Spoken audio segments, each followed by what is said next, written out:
Nak power control, you tekan ini dulu. Mana? Ini dulu tekan. Okey. Tekan and then lepas tu ada logo keluar. Oh, okey. Lepas tu ada logo keluar. Logo So keluar. So minimum kilometer 60. 60. Paling rendah. Okey, 60. So 60 ke atas you boleh. Okay, contohlah 100 lah kilometer. You nak set, you tekan ini set. Baru you boleh lepas.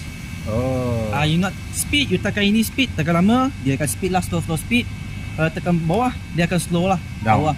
Okey. Lepas tu kalau contohlah you nak off, you pakai brake ke, clutch ke, dia akan tutup Brake lah. kaki pun boleh lah. Brake kaki, tak silap saya clutch dengan brake saya depan saja. Oh, dia sudah tutup. Saya tutup So, lah. tu logo sudah naik. Kalau dia naik, lepas tu tekan Right. set lah. Okey, so sudah lepas lah. You boleh lepas lah. Okey, itu yang pertama. Yang kedua, itu. Saya mau tukar sport macam mana? Tukar sport lah. Sekarang dia L. Okey, kalau L, you tekan power. Lama-lama. Tekan lama-lama, dia akan menyala.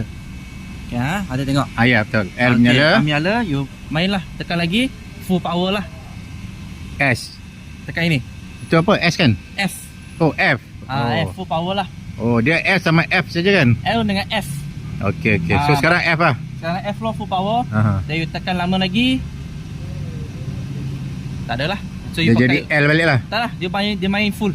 Full. Oh, okey. So, kita nak tukar balik L? Nak tukar L, tekan lagi lama, sama. Lepas tu dia menyala lagi. You tekan tekan satu. ni satu lagi, dia tukar L lah. L. Ini dia tutup, tekan lama lah. Okey. Macam tu lah. Alright. So, yang itu traction control lah. Traction control light. Traction control pun sama, tekan ini KTRC, tekan lama, Tekan lama-lama. tekan lama. Okey, dia menyala. Dia menyala lah. Hmm. So you tekan lagi 1 2 3 atau off. Oh. Okey. So, kalau kita nak bagi satu balik? Tekan lagi lah. Tekan satu lah. Oh, tu satu lah. Tekan satu So, lah. nanti nak setting satu tekan lama-lama. Yes. Kalau setting satu, tekan lama-lama lah. Alright. Dia akan tutup, tak ada menyala lah. Okey, ngam. So, sekarang jam? Jam. Jam sudah setting?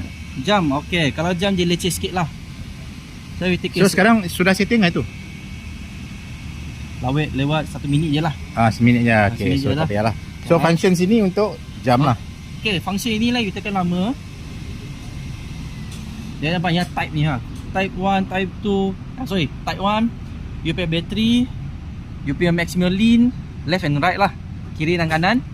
Tapi reset setting lah. Lepas tu ini you punya clock, dia clock lah. You boleh set. Oh, jam? Boleh set punya jam.